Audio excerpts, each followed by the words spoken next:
பழனி கோவில் நில மோசடி விவகாரத்தில் சார் பதிவாளரிடம் 7 மணி நேரம் விசாரணை நடந்திருக்கிறது.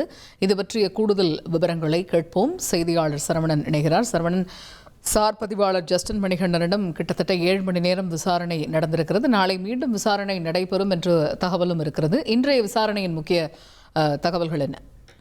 பழனி அடிவாரம் சன்னதி வீதியில் அமைந்துள்ள அருள்மிகு தண்டாயுதபாணி சுவாமிகள் மடத்திற்கு நில மோசடி தொடர்பாக பழனி கோயில் நிலைய கண்காணிப்பாளர் முருகானந்தம் அளித்த புகாரின் பேரில் சார் பதிவாளர் ஜஸ்டின் மணிகண்டன் மற்றும் அந்த இடத்தை விற்ற முருகதாஸ் உள்ளிட்ட 4 பேர் மீது பழனி அடிவாரம் காவல் நிலையத்தில் வழக்கு பதிவு செய்யப்பட்டது.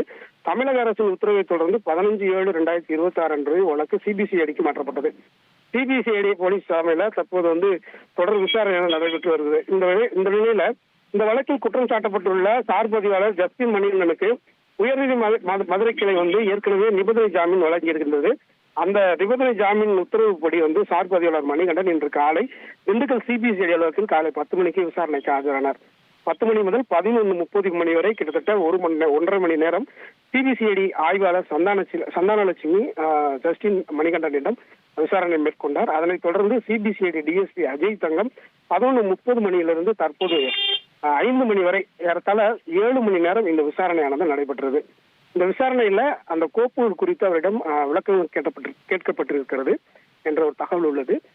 இந்த விசாரணையின் போது ஜஸ்டின் மணிகண்டன் உணவு இடைவேளைக்கு கூட சிபிசிஐடி அலுவலகத்திலிருந்து வெளியில் வரவில்லை. அவருக்கு உணவு உள்ளேயே வழங்கப்பட்டது என்பது குறிப்பிடத்தக்கது. உயர்நீதிமன்ற கிளை உத்தரவின்படி வரும் ஆகஸ்ட் 3ஆம் தேதி வரை சார் பதிவாளர் ஜஸ்டின் மணிகண்டன் தினசரி விசாரணைக்கு ஆஜராவார் என்பது குறிப்பிடத்தக்கது. தகவல்களுக்கு நன்றி சரவணன். இனி செல்லும் இடமெல்லாம் செய்தி. தந்தி டிவியின் வாட்ஸ்அப் சேனலை ஃபாலோ பண்ணினா செல்ல இருக்கும் இடமெல்லாம் செய்தி. இதோ QR கோட் இப்பவே ஸ்கேன் பண்ணுங்க, ஃபாலோ பண்ணுங்க.